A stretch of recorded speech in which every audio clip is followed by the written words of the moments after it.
अस्सलाम वालेकुम जी। आपका चैप्टर नंबर 4 स्टार्ट करते हैं, वर्क एंड एनर्जी। तो सबसे पहले ज़रा वर्क का इंट्रोडक्शन देख लेते हैं कि वर्क किसे कहते हैं, इसे हम कैसे लिखते हैं वर्क को, और इसके डिफरेंट फीचर्स क्या हो सकते हैं। तो सबसे पहले मैंने यहाँ पे वर्क की 3 डेफिनेशंस लिखी हैं, इनको बारी बारी डिस्कस करते हैं। सी द फर्स्ट डेफिनेशन जी। फर्स्ट डेफिनेशन वर्क की ऐसे हो सकती है, हम ऐसे डिफाइन कर सकते हैं वर्क को कि when a force displaces a body in its own direction the work is said to be done. कि जब कभी कोई एक फोर्स जो है किसी ऑब्जेक्ट को अपनी ही डायरेक्शन में डिस्प्लेस करे, मूव करवाए, तो हम कहते हैं ये काम हुआ है जी। ठीक है। फिर वर्क को हम ऐसे भी डिफाइन कर सकते हैं कि work is a measure of energy transfer that occurs when an object is move over a distance by an external force. कि कब जब किसी ऑब्जेक्ट पे कोई एक्सटर्नल फोर्स लगे और वो एनर्जी के ट्रांसफ़र का सबब बने वो फोर्स, तो उस एनर्जी का जो मैयर है हमारे पास वो वर्क कहलाता है। ठीक है जी।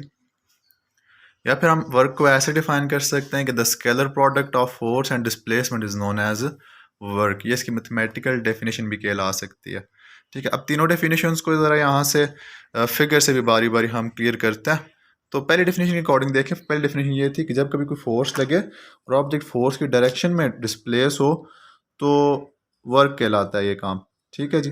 तो ये ऑब्जेक्ट है किसी मैस की, इसमें मैंने कोई एक्सटर्नल फोर्स लगी, पॉइंट ए पे थी, तो इस फोर्स के लगने के नतीजे में अगर ये ऑब्जेक्ट इस पॉइंट ए से पॉइंट बी तक मूव कर जाए तो हम कहेंगे कि ये वर्क हुआ है हमारे पास। तो फोर्स ने अपनी डायरेक्शन में ऑब्जेक्ट को डिस्प्लेस करवाया, तो ये वर्क है हमारे पास।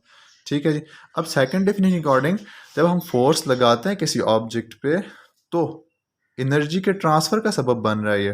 ठीक है जी। कि हमने एनर्जी जो है पुट की सिस्टम में और ये काइनेटिक एनर्जी का सबब बनी, ऑब्जेक्ट जो है डिस्प्लेस हुई। ठीक है। So measure of that energy that is transferred due to this external force that we have applied on this object is called as work। ठीक है जी। तीसरी definition the scalar product of force and displacement is known as work. ये हम आगे देखते हैं, ज़रा एक फिगर की मदद से देखेंगे। फिर वर्क को हम W से रिप्रेजेंट करते हैं जी, और W is equal to F D लिख सकते हैं, where W is work, F is force and D is displacement. ठीक है। वर्क नेचर वाइज एक स्केलर क्वांटिटी है। ठीक है जी। चूँकि वर्क की कोई डायरेक्शन हमारे पास नहीं होती।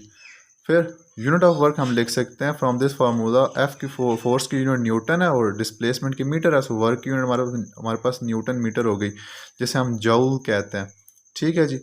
और जूल किसके बराबर हो सकता है? 1 जूल हम कैसे डिफाइन कर सकते हैं कि 1 joule is the amount of that work when a force of 1 newton displaces an object through 1 metre.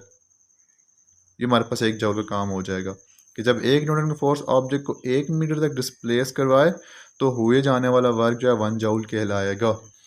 ठीक है जी। अब तीसरी डेफिनेशन का मैं कह रहा था कि हम इसे फिगर से एक्सप्लेन करते हैं। इसको हम प्रूफ भी कह सकते हैं। आपका एक क्वेश्चन भी है एक्सरसाइज में कि show that work is the dot product of force and displacement. ये आप कह सकते हैं work is the scalar product of force and displacement. तो इसे हम वर्क एट एन एंगल कहते हैं कि अगर फोर्स किसी एंगल पे अप्लाई हो किसी ऑब्जेक्ट पे, मींस मैं कहूँ यहाँ पे एक ऑब्जेक्ट है, इसे मैंने थ्रू सम फोर्स डिस्प्लेस करवाया और फोर्स और डिस्प्लेसमेंट कोई एंगल बन रहा है थीटा। तो अब ये ऑब्जेक्ट जो है इस पे फोर्स यूं लग रही है। ठीक है।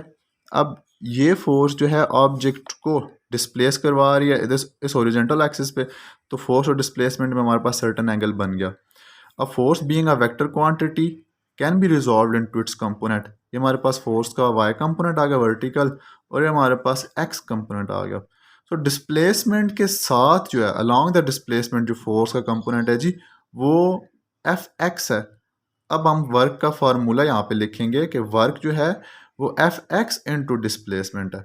अब एफ एक्स किसके बराबर होता है? एफ कॉस थीटा के बराबर होता है। कैसे? By using this trigonometric formula कि cos theta base by hypotenuse के बराबर होता है। यहाँ पे बेस साइड एफ एक्स है, हाइपोटेन्यूज एफ है, तो F X by F and F X is equal to F cos theta. अब यहाँ पे देखें तो F X D, F X की वैल्यू पुट कर दे एफ कॉस थीटा डी, इसे ऐसे लिखा जा सकता है F D into cos theta. अब इसको हम जो है एफ डॉट डी लिख सकते हैं, क्योंकि हमारे पास कॉस थीटा जो है वो डॉट प्रोडक्ट में आता है, तो हमने कॉस डी फिर डॉट लिखते हैं यहाँ पे। So work is the dot product of, कह सकते हैं scalar product of force and displacement.